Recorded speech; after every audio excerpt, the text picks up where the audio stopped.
Let's get started. Good morning, everyone. Let me first start by saying thank you to my colleagues, to Rep. Maxwell Frost, to Rep. Delia Ramirez, Rep. Ilhan Omar, who will be coming, and Rep. Pramila Jayapal, who is on the way as well.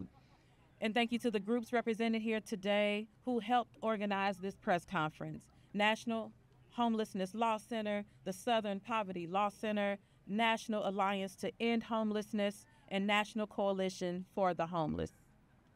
Thank you all for all that you do to advocate for our communities. We are here today because the Supreme Court is considering one of the most influential cases on housing in over 40 years. Next week, the court will hear oral arguments in the City of Grants Pass v. Johnson case, a case that will determine whether cities are allowed to jail, ticket, and fine people who are sleeping outside, even if no shelter space is available. This case reveals how absurd our country's approach to the unhoused crisis is. The City of Grants Pass, Oregon, passed a series of laws to allow police to arrest, to fine, and to jail unhoused people. The laws are so extreme that they ban people from wrapping themselves in a blanket or lying on a blanket or on a cardboard sheet in public. How inhumane is that? And to make matters worse, instead of enacting real solutions to the unhoused crisis, Grants Pass has taken this case all the way to the Supreme Court and is calling for the court to overturn a landmark decision from 1962 that says the government cannot punish people based on status. So we're here today to demand the Supreme Court support humanity, adhere to constitutional precedent, and protect the rights of our unhoused neighbors. And let's be clear, a person should never be punished for not being able to afford rent a home. A person should never be punished for sleeping outside or in a car when they simply have no other place to go. A person should never be punished for simply existing. As I have previously shared, I myself was once unhoused. After enduring a period of living in derelict housing, I found myself living on the streets, living in fear, with my then partner for months, with my 2 children, who were both armed babies at the time, until we could afford housing. We slept in our car. And so often I couldn't even sleep for fear that if I closed my eyes for too long and if the temperature dipped too low in the middle of the night, I would wake up and one of my children wouldn't be alive. There was nowhere to mix up baby formula, so I would go to the local McDonald's and go in the bathroom and mix the formula. I'll never forget also the daily stress of having to use the bathroom, and you don't have to use it one time a day. Multiple times throughout the day, having to find a public restroom that was open or would allow me to use it without buying something. That was more of a struggle than I ever could have imagined. So should my children and I have been fined for sleeping in the car? Right here. Should I have been arrested for mixing up formula in the McDonald's bathroom? It is inhumane to punish people for not having access to shelter. As members of Congress, we, like the court, have an obligation to protect civil and constitutional rights of unhoused people to exist in public without fear of harassment, without fear of fines, or even jail time. Earlier this month, 18 of my colleagues and I, along with the organizations here today, we filed an amicus brief with the court expressing our opposition to the punishment of homelessness. Our brief said loud and clear that enforcing public camping laws against unhoused people is cruel and unusual punishment and violates the Eighth Amendment. If the courts flout this rule of law and decides that cities are allowed to penalize the unhoused community, it will not magically end homelessness. It will only punish and trap people in cycles of debt, cycles of employment, and hopelessness. It will only increase the likelihood of people becoming chronically homeless. It will only destabilize people's lives. We know this from experience. When unhoused folks are fined or incarcerated for having to live outdoors, it makes it harder to find a job. It makes it harder to find shelter. It makes it harder to get an education. It makes it harder to access health care. It makes it harder to vote. I mean, just think of all the tasks and all the forms that we fill out that require an address. Think of how having a police record can be damaging for your future prospects and opportunities. Think of how mentally exhausting it would be to try to do even the most basic things when you are cold or hungry. Yet some politicians want to double down on this failed approach. In my home state of Missouri, there are bills pending that would enable the incarceration of unhoused people and effectively ban localities from participating in an eviction moratorium. No. This is not how we address the housing crisis, and it's not how we keep communities safe. Instead of wasting time and wasting taxpayer resources on these blatant human rights violations, we should be focusing on a housing first approach to the unhoused crisis that expands access to affordable housing. Across this country, the rent is skyrocketing while wages remain stagnant. In St. Louis, the median rent rose over 17% since last year. Meanwhile, pay has yet to catch up to inflation, and the federal minimum wage has stayed the same. One of the solutions to the housing crisis is ensuring corporations pay people a living wage so they can afford rent and other basic needs. But that's not all. We need universal housing vouchers. We need a permanent federal rental assistance program. These are all tangible steps that will actually solve the housing crisis. That's exactly why I introduced the Unhoused Bill of Rights. This bold, transformative legislation, it enforces civil rights protections for unhoused people and fully funds programs that provide temporary and permanent housing supports. It calls for billions of dollars in federal investments in affordable housing solutions, homeless services, and wraparound support programs. It calls to end the unhoused crisis by 2027 and to treat this crisis like the public health emergency that it is, not with fines, not with tickets, and not with jail time. The Unhoused Bill of Rights crafts a future that helps both housed and unhoused people by reimagining public spaces that have enough benches, enough bathrooms and water fountains, charging stations, and friendly architecture that support public life. Unhoused people don't gather around McDonald's for the cheeseburgers, but because it's one of the few places that often are open 24/7 that provides Wi-Fi and bathrooms and water and allows people to charge their phones. One could say that McDonald's has done more to support the immediate needs of our unhoused population than many of our cities and states have done. It's also why I led a direct action on the steps of the U.S. Capitol. We successfully pushed the administration to extend the eviction moratorium at the height of the COVID-19 pandemic because it was the right thing to do. It wasn't the easy thing, but it was definitely the right thing because I knew from experience what it would mean for 11 million more people to be evicted and forced out onto the streets. But you all, it's not just about housing. It's about expanded access to benefits like SNAP, like WIC, like SSI, benefits I personally benefited from years ago, like TANF, and basic services like health care, education, and other programs that support a range of needs in addition to housing. It's about investing in racial justice, economic justice, social justice. This is about investing in peace. Not only a peace of mind, but also what brings peace to a community and humanity. We need to remember that people, we live complex lives. No one plans to be homeless. Let me say that again. No one plans to be homeless. No one, as a teenager, decides, you know what, I think my aspirations for my life are to be homeless. I never thought I would live unhoused until life got lifing. And in what felt like overnight, I went from having a stable job in my own apartment to finding myself in a position where I couldn't afford food and I was sleeping in my car. This is why we need to prioritize addressing the housing crisis, not just for our unhoused neighbors who we need to put our focus on, but also for everybody.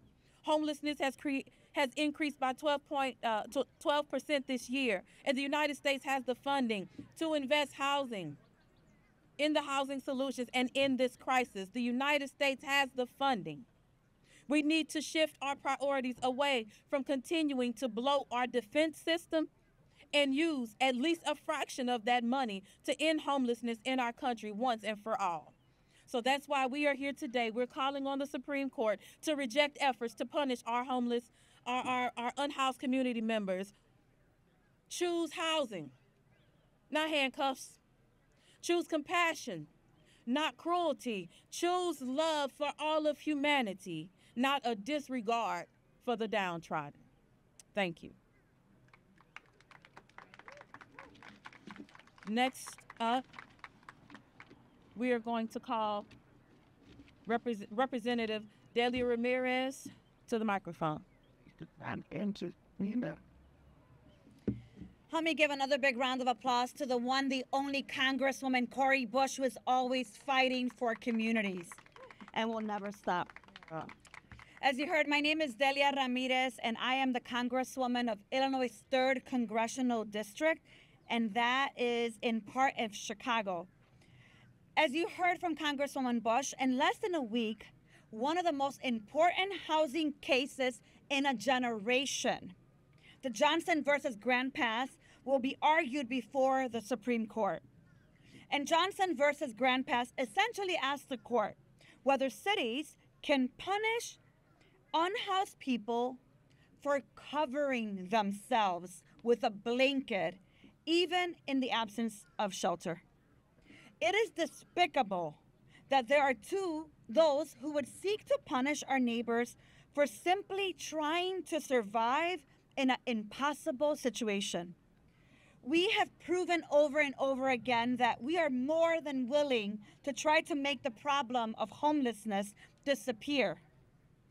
And somehow for them, it's disappear by arresting people, by criminalizing people, by penalizing unhoused people, than we are about solving the problem, a problem that's impacting families. When we see that the average age of someone experiencing homelessness is not 55, it's not 64, it's not 40, it's 9 years of age. The solution is not complicated. Unhoused people need housing, and housing is the answer. Housing, not handcuffs. Look, prior to coming to Congress, I spent 20 years of my life, yes, since I was in my teens, working at an organization and organizations helping people who were at risk of homelessness, and many of them experiencing homelessness. And the bottom line is that there are many proven and data-backed solutions to homelessness. We should be strengthening housing first policies, including permanent supportive housing, rapid rehousing, which are evidence-based. We have no excuse, my friends. The answers are here. The answers are there. We know what it takes, and we know that studies have shown that permanent supportive housing helps 98% of households stay housed. We know that for rapid rehousing, 91% of households remain housed after a year of being rapidly rehoused. And so let's be very clear here. This Supreme Court is about to make decisions if being at risk of homelessness, having lost everything, is a crime. We have to make sure that in the richest nation in the world, people don't have to experience homelessness. And if they do for a day, for a week, for a month, and for a year, that we do everything in our power to make sure that they get permanent, stable housing, not criminalize them. That idea of handcuffs is not just bad policy, my friends. It's not just cruel. It is despicable and criminal. And this is why we stand with leaders across the nation today saying, housing, not handcuffs. I am now going to pass it back to Congresswoman Bush. Sorry. All right. Now we will call up Congressman Maxwell Frost from the great state from Florida. Thank you. I mean, I used to say the great state of Florida. I had to catch my Now I say the beautiful state of Florida because we're a beautiful state with beautiful people. Sunny state.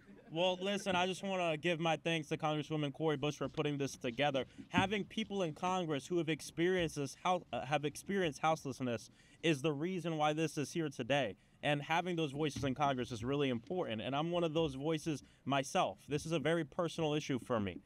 During my campaign, I slipped into being houseless. It was about 2 months. The rent hike freeze was lifted in the state of Florida. And I got a letter from my landlord a week later that said, in a month, your rent's going up 33%. We couldn't afford it and we moved out. For those 2 months, I was houseless while I was running for Congress. I found myself waiting in the campaign office, trying to find work to do because I had nowhere to go. And so this is an issue that is personal to so many people here in the legislature, but across the entire country. And I gotta say, it's a damn shame that we even have to be here this morning doing this.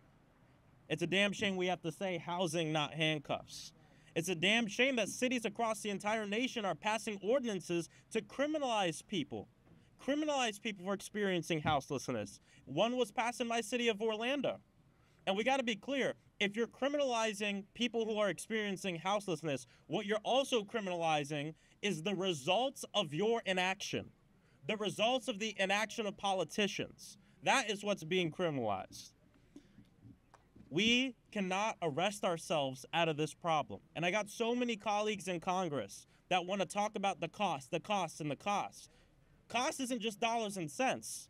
Cost is also about human lives. Cost is about the quality of life. Cost is about the health of our people. And if you want to talk about fiscal responsibility, it is cheaper for us as a country to handle this now than to wait into the future. It is cheaper for us to fully fund HUD now to make sure that people don't fall and slip into houselessness than deal with this in 10, 20, 30 years. Because I'll tell you this, we will deal with it. Because we won't stop fighting until housing truly is a human right for all Americans. That's what this is about. It's about humanity. This decision that we're going to hear from is a landmark one. It's going to change our country. And we got to make sure, it doesn't change what the laws are. And what we want to make sure is that this Supreme Court doesn't already embolden these horrible laws that are being passed to criminalize people who are experiencing the results of failed politicians, the results of cities that have failed to ensure that the basic necessities are met of their own damn people. That's what this is about. And here's the thing. We don't have to look for solutions. We know what the solutions are. The folks behind us know what the solutions are. We just need to pass the legislation, fund it, to make sure that we can solve this problem. We have a lot of challenges in this country that we still need to brainstorm on and figure out the best way to handle. Houselessness is not one of them. We know what we need to do. Bills like the bill that Congresswoman Cori Bush has, passing that, ensuring that we're passing bills like mine, the End Junk Fees for Renters Act, which would eliminate credit scores as the end-all be-all in getting into housing. We know credit scores are not a good indication of whether or not someone's going to pay their rent. And it's redlining that keeps black and brown and the working poor from being able to rent, which is oftentimes the precursor to owning. And the largest asset a working class person will own is a home. And my generation's on track to not even own that either. So this is about everything. It's about humanity. It's about economic prosperity for everybody. My colleagues want to talk about that all the time for their billionaire friends, but not when we want to talk about the rest of us. And it's about ensuring that our country truly lives up to its promise. Opportunity and safety for everybody. The question is simple. Do you believe that every American, no matter what your job is, no matter if you have a job, do you believe that every American should have their basic necessities met? I say yes. I say yes. And one of the most important basic necessities that will impact whether or not someone can work is having a roof over their head. So I'm proud to be here today with my colleagues and with advocates and organizers who are saying Housing, not handcuffs. Thank you so much. And I'll pass it back to Congresswoman Cori Bush. All right. Thank you, Representative Frost. Next, we are going to call up, members have to leave, so we're going to run a little bit out of order. Next, we're going to call up Congresswoman Ilhan Omar from the great state of Minnesota. It is a great state. It is a cold state, but people have warm hearts there. It is an honor to be here with you all. I want to thank my friend and colleague, Congresswoman Cori Bush, for the passionate ways in which she advocates for the unhoused community. I also want to thank the National Homelessness Law Center and other housing advocates for being a voice for those who have not always been heard. Next week, the Supreme Court will hear oral arguments in a critical case of Johnson versus Grand Pass. That decision will determine whether cities can legally punish people for having nowhere else to go. Let that sink in for a moment. In the richest country in the world, we are debating whether it should be a crime to sleep outside when you have no other options. I am outraged, I am heartbroken, and I know that many of you feel the same way. Across the country, we have seen cities enact anti-camping, vagrancy laws, and other measures that criminalize the unhoused. No one should face citation, arrest, imprisonment, simply because they lack the ability to house themselves. They are not criminals. These are our neighbors. These are people who are facing challenges. We know that homelessness is a complex issue driven by systematic failures. The lack of affordable housing, inadequate mental health resources, and economic inequalities have contributed to this problem.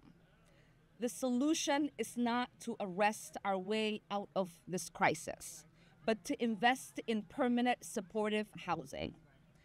I am hopeful that the Supreme Court will recognize the humanity and inherent dignity of the unhoused individuals and rule that cities cannot punish people simply for lacking roof over their head. And regardless of this decision, let me be clear, we are not going to stop fighting. Right. So to those who are unhoused, I want to say, myself, Cori, and so many people in this country hear you, we see you, and we know that your humanity and your dignity is valued like everyone else in this country. Keep your head up, and we have your back. Thank you. Right. Next, we are going to call up Jesse Rabinowitz, National Homelessness Law Center. Thank you for your end. Thank you, Congresswoman Bush. Thank you for everyone for being here. We want to say thank you to the Congresswoman for organizing this and also organizing her colleagues to send an amicus brief to the Supreme Court, one of the 42 briefs sent on behalf of experts and people with lived experience who know that housing is the solution to homelessness, not handcuffs. And we have a copy of the brief to give to you as a thank you. You're welcome. We have to be clear, this case at the Supreme Court's hearing on Monday is the most important Supreme Court case about homelessness in 40 years. And it's not just going to impact the folks who live outside in Grants Pass. It's going to impact the 600,000 Americans who live without housing each night and the tens of millions of American households who are just one missed paycheck or one car payment away from experiencing homelessness. But I want to talk to you about Grants Pass specifically. The question that the court will ask on Monday is everyone protected by the Constitution, or do you have to be privileged enough to have housing to be afforded the Constitution's protections? Does the Constitution protect people experiencing homelessness? And we believe that the answer is yes. Of course, the Constitution protects everyone, regardless of housing status. Grants Pass is a small town, but it's like many small towns across America. There are about 40,000 people who live there, but the population has doubled in more than 20 years. There is no housing in Grants Pass. There is a 1% vacancy rating. There is no housing. There's also no homeless shelter in Grants Pass. There's a mission where you can stay at if you provide free labor for the mission for 36 hours a week, if you pay $100 a month, if you abstain from drugs, sex, and alcohol, and if you go to Christian worship services twice a day. But if you're too old or too sick to meet those work requirements, you can't stay there. There is no shelter in Grants Pass. Grants Pass had the option to apply to a pot of $200 million made available by the Oregon governor to address homelessness by things like housing and shelter, and they said no. They turned down money proven to end homelessness. So instead, Grants Pass decided to give people tickets for using a blanket, for using a pillow. It was 28 degrees on Wednesday in Grants Pass. People in the richest country in the world were having to make the choice. Do I want to wrap myself in a blanket and try not to freeze to death, but risk getting a ticket or going to jail? Or do I want to brave the elements? No person in America should be forced to make that question. But that's the very question that the town of Grants Pass is forcing. We know that criminalizing homelessness through things like jails and fines is not only cruel and unusual, it is the most expensive and least effective method towards ending homelessness. It does not work. We are here today to say not only does throwing people in jail, does giving people thousands of dollars in tickets make it harder for them to get into housing, it makes us all sicker as a society. And this case is about cruel and unusual punishment. And I can think of nothing more cruel than giving someone a ticket or throwing someone in jail for trying to stay warm in the middle of a sub-zero winter. Nothing can be more cruel than that. But we are here today, and we will be here on Monday with hundreds of advocates from around the country to say housing ends homelessness, housing not handcuffs, and the Supreme Court has to ensure that everyone, every single person, is protected by the Constitution regardless of their housing status. Thank you so much, and I'll turn it now to Ann Oliva from the National Alliance to End Homelessness. With the brief. Oh, sure, yeah. And in front of the sign, it says, oh, Ruby. Right here? Yep, right there. Okay. I'll stand there, too. Where is okay? Oh, that's good. That's like a much. Yeah. Okay. Two things different to play in the back of the thing. What? You know, a big thing of you. And it's so good to see you. Good afternoon, everybody. My name is Ann Oliva. I am the CEO of the National Alliance to End Homelessness. I want to start by thanking the members of Congress who are here today for their leadership in pursuit of safe and affordable housing for all.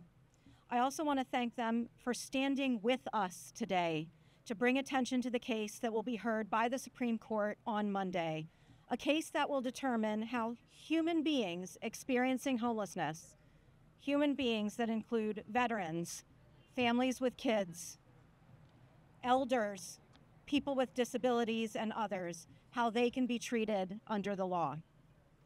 I want to spend my time today at this podium discussing solutions to homelessness, because we know that ticketing, fining, and arresting people for sleeping outside when they have no other option not only doesn't end their homelessness, it makes it worse.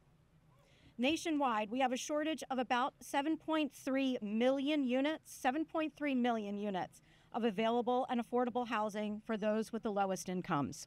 And as a result, there are more than 256,000 people experiencing unsheltered homelessness on a given night in America. Homeless systems nationwide are succeeding at rehousing people, but can't keep up as more and more people enter homelessness for the first time. HUD's data shows that in 2022, on average, about 17,000 people became homeless for the first time each and every week of the year. These problems cannot be solved by fines, tickets, and arrests. Our nation's leaders need to fund long-term solutions that we know work, safe and affordable housing, and wraparound services. In the meantime, they must also support strategies like outreach, behavioral health and health services, and housing-focused shelter that keep people as safe and healthy as possible. And we know that this approach works because it worked for veterans, whose homelessness numbers were cut in half by providing affordable housing with the services that veterans want and need. As elected officials in Grants Pass and elsewhere confront these challenges, They are uniquely empowered to use their influence to advocate for federal, state, and local leaders to step up with the resources that could prevent and end homelessness in our country. And this includes increasing housing affordability through major investments in our nation's rental assistance programs. Right now, only 1 of every 4 households eligible for federal rental assistance can receive it. It also includes investing in the production and preservation of housing affordable to those with the lowest incomes. It includes continued and robust investment in our nation's homelessness assistance programs, and it includes making it easier for people to access the health and behavioral health services that they need. These things happened just a few years ago during the pandemic because government made it happen. It's a choice. Our leaders need to support what's proven to work rather than going back to failed policies of the past. Safe and affordable housing is a win for everyone because it makes us stronger, and communities will support leaders who fight for it. Thank you so much for your time. Who am I turning it to, Dustin? Oh. Thank you, Chad. Thank you. Thank you. Thank you. Next, we want to call up Andrea McChristian from Southern Poverty Law Center.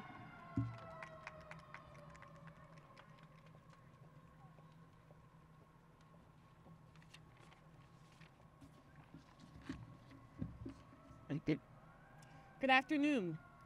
I'd first like to acknowledge and thank Co-Chair Representative Cori Bush of the Congressional Caucus on Homelessness and Chair Representative Jayapal of the Congressional Progressive Caucus, who's on the way, both fierce advocates for people experiencing homelessness, as well as other distinguished members of Congress who are gathered here today. I especially want to thank the National Homelessness Law Center for their continued focus and leadership on this issue. Access to safe and stable housing is a fundamental human right. Yet Grants Pass, Oregon seeks to challenge this right by arresting and ticketing people experiencing homelessness for doing what they must to simply exist, like sleeping. Not only is such action unconstitutional, as we argue in our amicus brief in the Johnson versus Grants Pass case, but it is a damning indictment of our nation's historic legacy of punishing people for experiencing poverty that has disproportionately harmed Black, Latino, and Indigenous communities. While the case today comes out of Oregon, the court's decision could have a devastating impact on communities across the country and could allow the extreme example of Grants Pass to pave the way for other states to take equally extreme measures to punish people and families without housing. With the steady rise in the cost of living, the implications of this decision could be widespread, since more and more people across our nation are being forced into homelessness every day. This is so because the end of pandemic-era relief programs that kept people from losing their homes, like eviction moratoriums and rent protections, has led to increased evictions because rent costs are just simply too unaffordable for far too many. Today, half of all renters in America pay more than 30% of their income on rent and utilities. Coupled with inflation and stagnant wages, families across the nation, unable to keep up with costs, are being forced out of their homes and into homelessness at incredible rates. In 2023, according to the Department of Housing and Urban Development, a record-breaking more than 653,000 people in America were experiencing homelessness.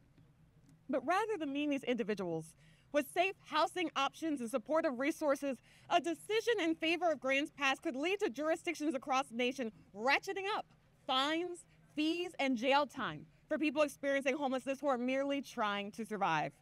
And as we highlight in our amicus brief in our recent report, Sheltering Injustice, the South is no stranger to these actions, and an approval of Grants Pass's extreme prohibitions could likely lead to further restrictions in states like Florida, Georgia, Louisiana, and Alabama that are already leading efforts to criminalize poverty and people experiencing homelessness.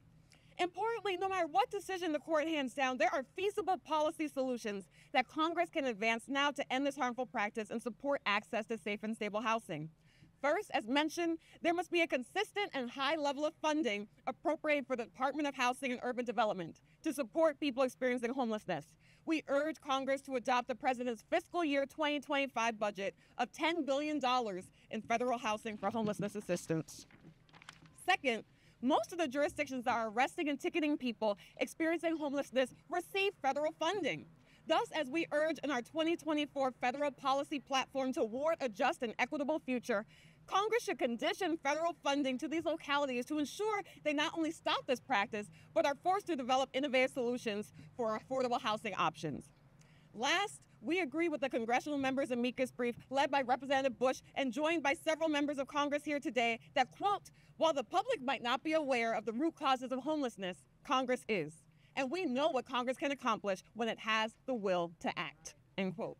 To that end, we urge Congress to advance and pass legislation that prioritizes access to safe and stable housing for all. In addition to the legislation mentioned by the Congress people here today, we also urge them to pass the Ending Homelessness Act, the Housing Crisis Response Act, and the Eviction Crisis Act. Through these policy efforts, we can finally envision an America where access to safe and stable housing is fully recognized once and for all as a fundamental human right.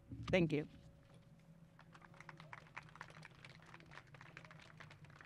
All right. Next up, hopefully our other Congress members are able to make it. But for now, the last person that we have coming up is Megan Hustings from National Coalition for the Homeless. Yes, again. Hello, and thank you, Congresswoman Bush, for holding this today and for all the members who are speaking. Pardon. And for those who are listening as well. My name is Megan Hustings. I'm the Deputy Director of the National Coalition for the Homeless. For 4 decades, we have led our advocacy and education efforts with lived experience, knowing that we can end homelessness. According to the Harvard Joint Center for Housing Studies, the primary cause of homelessness is an unaffordable housing market. Over the last 50 years, we've actively disinvested in our country's housing infrastructure, specifically the stock of housing affordable to households with the lowest incomes. Since the mid-1990s, we've lost nearly 500,000 units of public-owned housing, and what remains is largely in disrepair. Ask anyone on the streets or living in shelters what they need to end their homelessness, and they'll tell you a safe place to live that they can afford. I can tell you without a doubt, no one needs a fine or jail time to remind them that they need a home. Arresting or ticketing our fellow Americans for things like parking overnight or pitching a tent, or yes, even wrapping a blanket around them or laying down on a pillow to rest. What these laws actually do is push those of us who are already down on our luck further into poverty. They give law-abiding citizens criminal records. They disconnect our unhoused neighbors from outreach workers trying to help them. They drive Americans already struggling financially deeper into debt. All of this makes it harder to find housing as landlords regularly refuse to rent to tenants with bad credit or with criminal records. Towns like Grants Pass are choosing the most ineffective, frankly, the most vicious and dismissive response possible to homelessness. It's like a hospital giving a cancer patient a Band-Aid. A Band-Aid does nothing to address their cancer, and not addressing the cancer is a danger to that person's life. Again, our problem is the unaffordable housing market. An article in The Guardian earlier this week detailed how communities are spending millions of taxpayer dollars on punitive responses to homelessness. In the richest country in the world, a mere 1% of the defense budget could help provide rental housing for a year for every single one of the 600,000 people HUD reports to experience homelessness on any given night. We know what ends homelessness. It's the same thing we all want, a safe place to live. We can achieve an end to homelessness, and that the National Coalition for the Homeless, along with people experiencing homelessness across the country, are eager to work with our elected officials and each other to implement the policies and the funding necessary to see all of our neighbors home. Thank you so much. You're fine. All right. We are going to now, if you're ready, want to take a second? I'm ready. All right. I know what it's like. Yeah. All right. We are now turning the mic over to Representative Bonamici. Thank you so much, everyone, for being here. I'm Suzanne Bonamici, and I represent the 1st Congressional District of Oregon. And I know that jailing, ticketing, and fining people who are experiencing homelessness will not address the fundamental lack of affordable and supportive housing. Now, this case is brought by a city in my home state of Oregon. Something I'm not very proud of, but I'm happy to be here today to join my fellow co-chair of the Congressional Caucus on Homelessness, Cori Bush. Representative Cori Bush, thank you for your leadership in calling for investments in policies that actually secure housing for people. In Oregon, just recently I met with a woman who is experiencing homelessness while battling cancer. She said it's really hard to get health care when you don't have a home. And a Section 8 voucher, it saved her life. She now works with the Housing Authority and she helps people get into housing and really the importance of meeting people where they are. I've spoken with outreach workers for Street Roots in Portland. They help connect people with the services they need. And what they emphasize is everyone has a story. Please listen to their stories, because I often hear from individuals, they're facing complex challenges. Please listen to their stories. Jail time is not a solution. Imposing fines is not the answer. It will not lift people out of poverty. I spent my early legal career working at legal aid, and I quickly discovered that people don't struggle by choice. Oftentimes they had medical bills they couldn't pay, or they lost a job, and they need a hand being lifted out of poverty.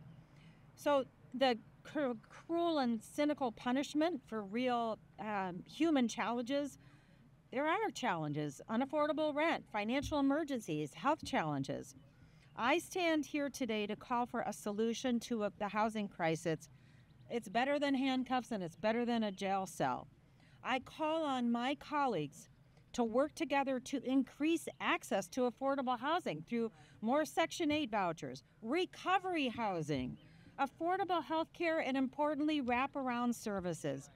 I just sat recently in Oregon with some people in Warrenton, Oregon, over on the coast, who finally found a home because they opened up about 40 units of affordable housing.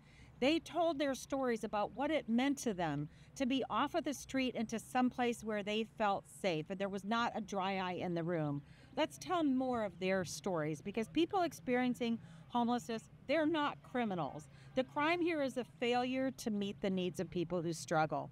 So together, let's meet the basic need of getting everyone into secure housing by advancing policies that will actually help people who are experiencing homelessness instead of making their lives more difficult. So I'm, again, honored to be here today, but just want to send the message that housing, not handcuffs, is the direction we need to go as members of Congress, as policymakers, and as people who recognize the humanity in everyone. So thank you again for the opportunity.